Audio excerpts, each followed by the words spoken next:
Assalamualaikum warahmatullahi wabarakatuh. Kami dari kelompok 1 Creative and Analytical Thinking akan menjelaskan materi mengenai argumen deduktif 1 logika mutlak. Kami yang beranggotakan nama-nama di bawah ini: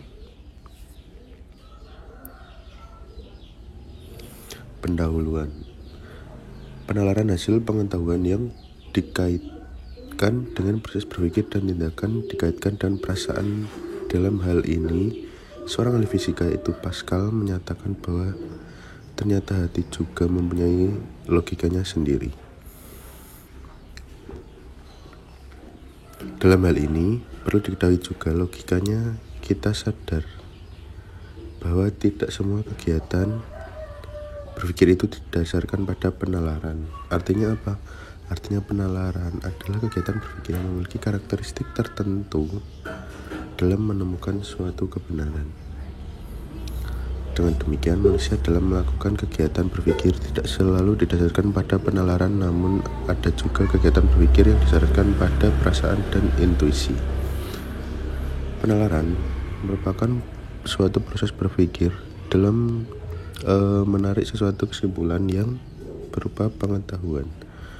Menurut Adib Nalar, adalah salah satu cara berpikir untuk menggabungkan dua pemikiran atau lebih dengan maksud untuk mendapatkan pengetahuan baru dengan memperhatikan asas-asas pemikiran. Penalaran deduktif. Penalaran deduktif merupakan penarikan kesimpulan berdasarkan aturan yang telah disepakati.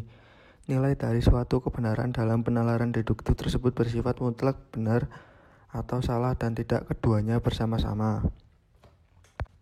Argumen deduktif. Argumen deduktif adalah penalaran yang menunjukkan langkah logis suatu bukti untuk mengambilan sebuah kesimpulan yang bersifat umum.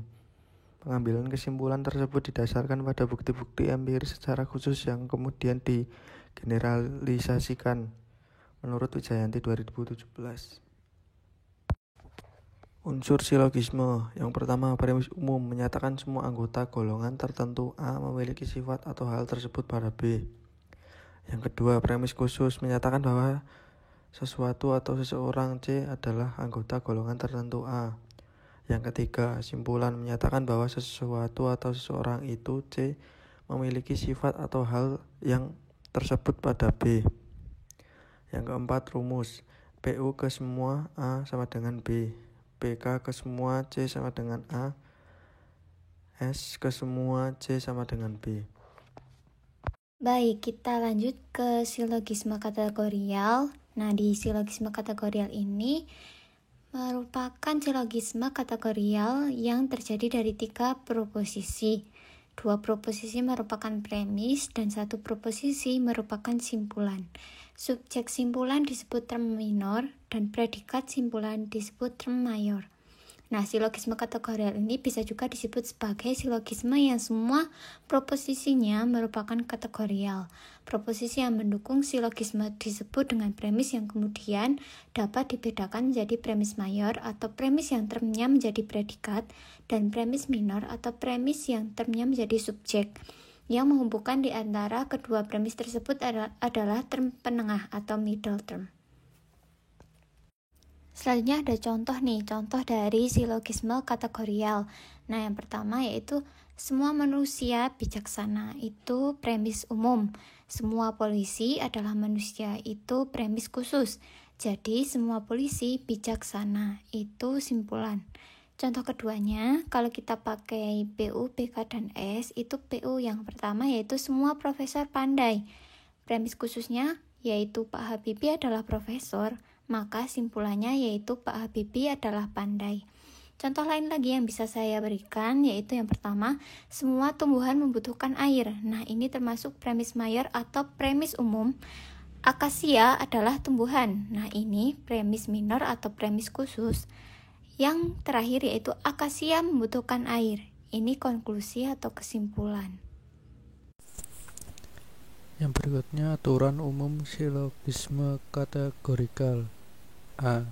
Silogisme harus terdiri dari 3 tren mayor, tren minor, dan tren penengah. Kalau lebih dari 4 tren, simpulan akan menjadi salah satu tidak dapat ditarik kesimpulan. Contoh, gambar ini menempel di dinding. Dinding itu menempel di tiang.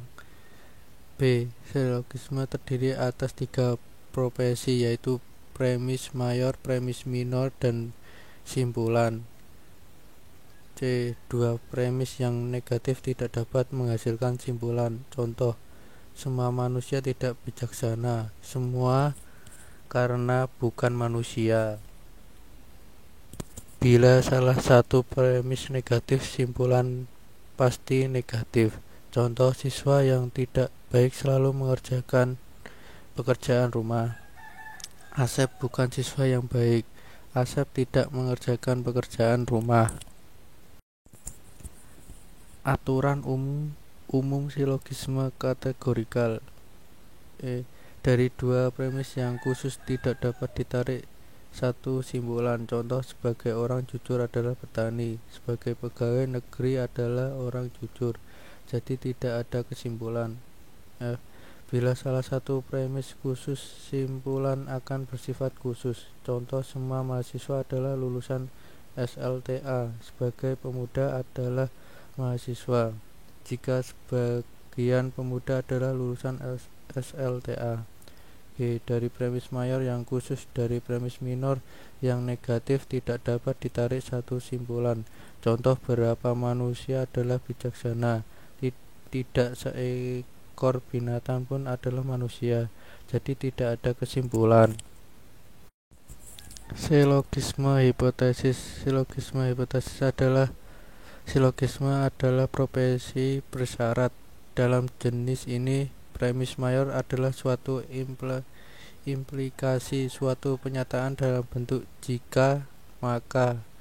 Premis minor berisi peneguhan yang menjadi syarat dalam premis mayor atau menolak akibat dari premis mayor. Kesimpulan adalah konsekuensi logis dari hubungan premis mayor dan minor. Yang selanjutnya ada 2 jenis silogisme hipotesis, yaitu modus ponens dan modus tollens. Modus ponens dirumuskan jika P maka Q, yang mana dibaca P mengakibatkan Q. Yang selanjutnya modus tollens dirumuskan jika P maka Q, yang mana dibaca P pasti diikuti dengan Q. Jadi, dalam bentuk-bentuk argumen tersebut, huruf P, Q, dan R dipilih secara sembarangan sebagai ganti dari kalimat-kalimat sederhana. Kalimat apapun yang kita isikan ke dalam huruf P, Q, dan R, hasilnya akan memaparkan argumen yang valid. Misalnya, pada modus ponens, kita ganti P dengan janin adalah manusia, dan Q kita ganti dengan aborsi adalah pembunuhan. Maka hasilnya akan menjadi, yang pertama ada premis mayor, jika janin adalah manusia atau P, maka aborsi adalah pembunuhan atau Q.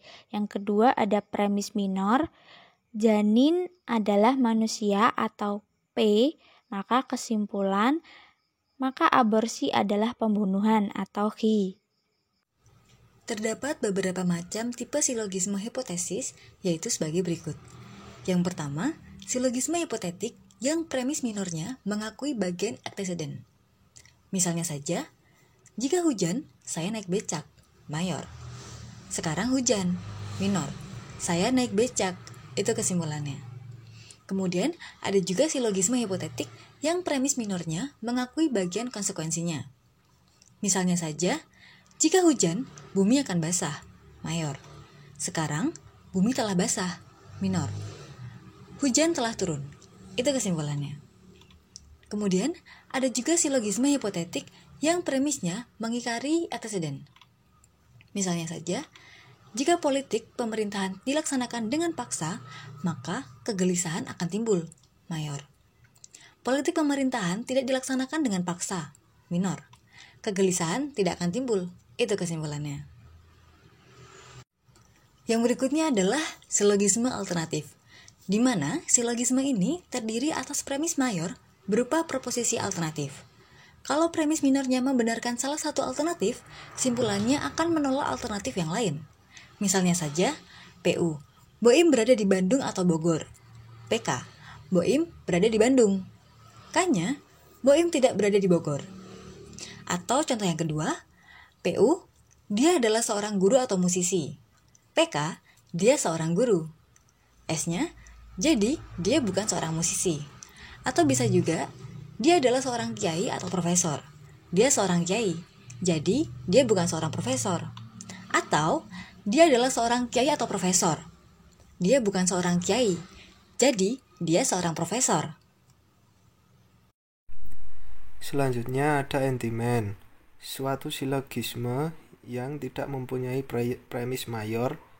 Premis mayor itu sudah diketahui secara umum, yang dikemukakan hanya premis minor dan simpulan.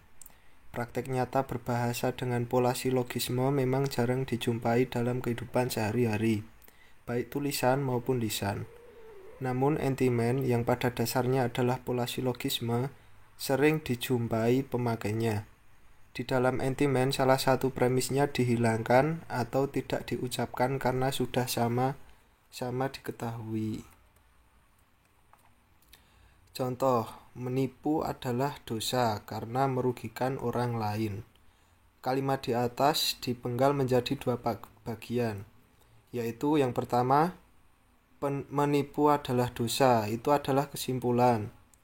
Yang kedua, karena menipu merugikan orang lain itu adalah premis minor karena bersifat khusus. Lalu ada rumus entimen adalah C sama dengan B karena C sama dengan A. Bisa teman-teman perhatikan contoh yang sudah saya paparkan tadi. Premis yang dihilangkan adalah premis mayor. Untuk melengkapinya, kita harus ingat bahwa premis mayor selalu bersifat lebih umum.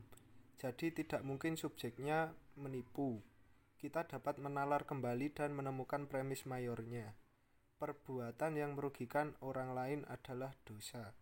Untuk mengubah entimen menjadi silogisme, mula-mula kita cari dulu simpulannya. Kata-kata yang menandakan simpulan ialah kata-kata seperti jadi, maka, karena itu, dengan demikian, dan sebagainya. Kalau sudah, kita temukan apa premis yang dihilangkan. Selanjutnya ada logika mutlak. Logika adalah satu ilmu pengetahuan yang dibicarakan tentang aturan-aturan berpikir dan berkomunikasi, agar dengan aturan-aturan tersebut dapat diambil kesimpulan yang benar dan tepat. Sedangkan mutlak adalah mengenai segenapnya atau segalanya, seutuhnya, tidak terbatas, dan penuh, atau ia diberi kuasa. Jadi dapat disimpulkan logika mutlak adalah suatu ilmu pengetahuan yang seutuhnya atau harus ada dalam diri seseorang tentang aturan-aturan berpikir dan berkomunikasi, yang mana hal tersebut bertujuan untuk mengambil suatu keputusan yang benar dan tepat.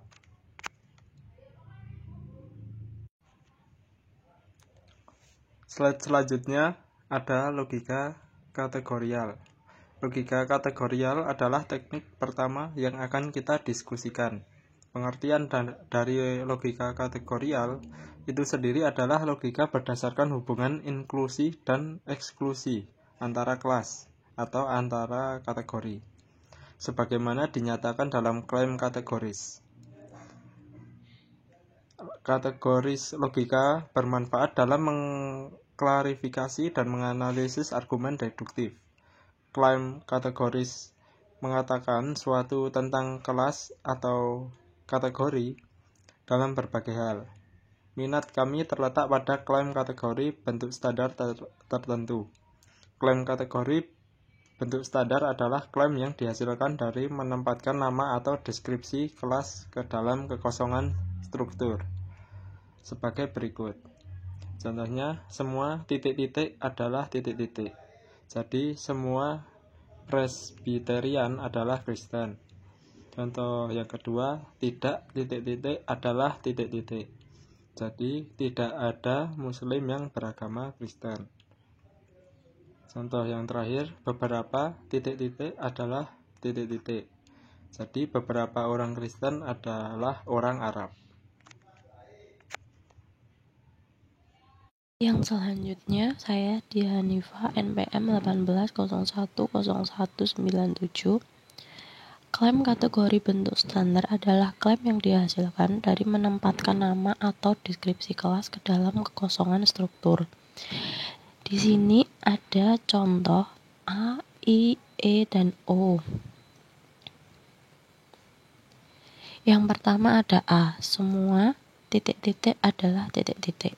Contoh, semua presbiterian adalah Kristen. Yang E, tidak titik-titik adalah titik-titik. Contoh, tidak ada Muslim yang beragama Kristen. I, beberapa titik-titik adalah titik-titik. Contohnya, beberapa orang Kristen adalah orang Arab. Dan yang O, beberapa titik-titik bukan titik-titik. Contoh, beberapa Muslim bukan Sunni. Frasa yang kosong adalah istilah. Salah satu yang masuk ke yang pertama kosong adalah istilah pokok atau subjek dari klaim. Dan yang masuk ke yang kosong kedua adalah istilah predikat. Dengan demikian, kata Kristen adalah istilah predikat dari contoh pertama di atas dan istilah subjek dari contoh ketiga. Tapi pertama-tama hati-hati, hanya nomina atau kata benda dan frasa nomina atau kata benda yang akan berfungsi sebagai istilah. Kata sifat saja seperti merah tidak dapat melakukannya. Contoh, semua pemadam kebakaran berwarna merah. Tidak menghasilkan klaim kategori bentuk standar karena kata merah bukan kata benda atau frasa nomina. Sekian dan terima kasih. Apabila ada kesalahan, mohon dimaafkan. Wassalamualaikum warahmatullahi wabarakatuh.